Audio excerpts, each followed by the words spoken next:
Honestly, I could get upset about this and beat myself up for spilling this coffee, but we're not going to do that because today's episode is all about self-compassion. And it's kind of crazy because I was listening to this podcast. Oh my gosh, I'm going to be becoming one of these podcast people. No, I'm not. Called Hidden Brain. Comment below if you've ever heard of it. It was an episode of an interview with Kristen Neff, who is a researcher and a psychologist at UT Austin. And she's the author of a book called Self-Compassion, the Proven Power of Being Kind to Yourself. It was crazy because when I was listening to it, the next day, my client wrote this.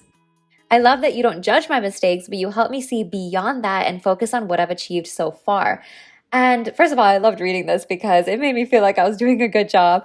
But also, it got me thinking about self-compassion and how being compassionate towards yourself and moving on without dwelling on mistakes or failures can help you on your health journey. It aligned so perfectly with that episode because Kristen Neff was talking about how there's almost now 4,000 studies in the literature in psychology on self-compassion. And in this video, I'm going to be basically summarizing a lot of the concepts that she talked about in this podcast because I thought it was so interesting. In some of the studies, it was experimental research where they put people in a self-compassionate frame of mind, or they trained people to become more self-compassionate in the long term. And consistently, it has been shown that self-compassion is good for our well-being. These are some of the benefits. Those that are more self-compassionate are less likely to procrastinate. They eat better, they sleep better. They're less depressed and anxious, which we know depression is a demotivator. So being less depressed, less anxious makes you more motivated for your goals. Self-compassionate also makes you more resilient because she talks about when you are a self-critic or you are really hard on yourself,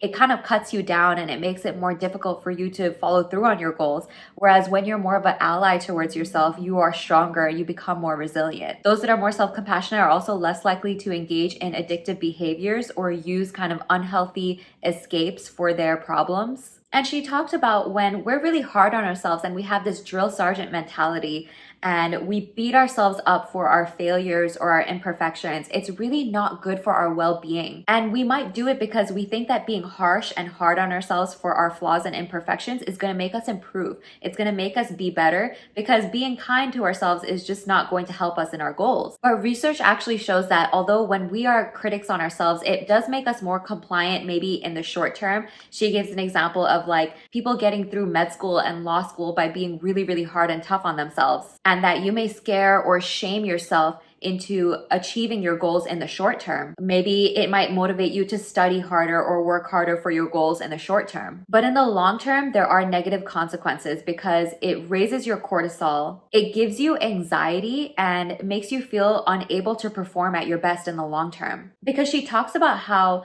this generates feelings of shame. And when you become so absorbed in that shame, you're not able to learn from your mistakes and grow from it and become better. It makes you feel more anxious and depressed, which really takes away your motivation. So the whole drill sergeant mentality of being hard on yourself, and eventually it's more counterproductive. And at the end of the episode, she quotes Carl Rogers, who said, "The more I accept myself, the more I can change."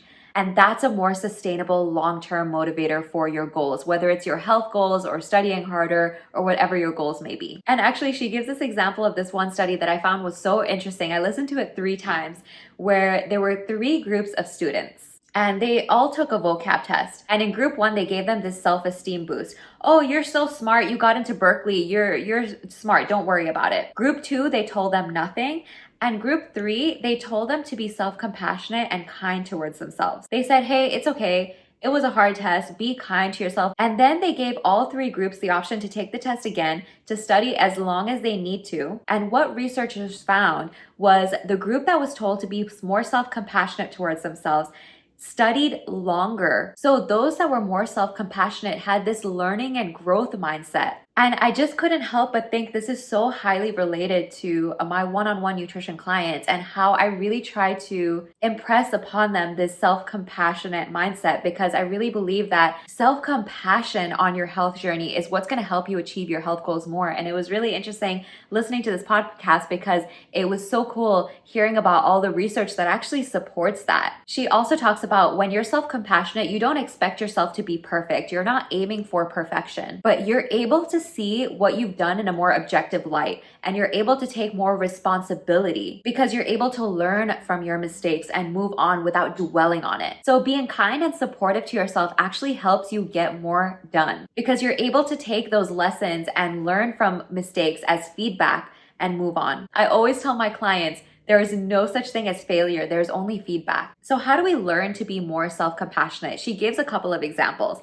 The first thing she says is that it's really important to practice mindfulness. You guys know I talk about this all the time. I even have a video on mindful eating. It's all so connected. Mindfulness is basically non-judgmental awareness. It's this willingness to acknowledge that, okay, you made a mistake, you failed in something, and you're just acknowledging that without judgment. Then you're more able to be kind to yourself when you're mindful of that. She talks about how this is different from self-pity because self-compassion is saying, okay, I made a mistake, but that's human. I'm human for that. All humans are flawed. I have struggles and other people have struggles too. And that's a key difference between being compassionate towards yourself versus pitying yourself. It's about reminding yourself that you're not alone. You're just human. So mindfulness gives you a more objective, accurate picture of what's going on. You're not minimizing what you've done. You're not exaggerating what you've done. It's a more balanced perspective. And then another thing you can do that she talks about is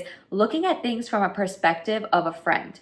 Naturally, we are more compassionate towards other people than we are towards ourselves. So asking yourself, how would you respond to a friend who was in this situation? If a friend was the one that made this mistake, what would you say to that friend? She even says you can imagine what would a close friend say to you in this situation where you feel like you've messed up or made a mistake. And that gives you a model of what you can say to yourself to start to become more compassionate towards yourself. And the last thing that I want to talk about that really struck me from this was she talked about how when you are out loud accepting that you've made a mistake, let's say you're out in the world with people around you, that actually models self-compassion for other people in such a way that they start to become more compassionate to themselves when they're around you as well. So being more compassionate to yourself in front of other people can help other people become more compassionate towards themselves because then they get the message of, wow, that's probably a better way to talk to myself. And they learn from that because they learned from you. So all in all, I thought this podcast was so highly relevant to the nutrition field too. When we're helping clients one-on-one, it's really helpful to be compassionate towards ourselves because they see that and they model that themselves. I need to ask you guys if you can have some compassion for me here. I think I was just being too hard on myself by saying, oh, if I go over 10 minutes, I'm gonna drink a shot of hot sauce. I thought I could do that. I thought that would motivate me to make shorter videos, but I made a mistake. You see what I'm doing here? I made a mistake.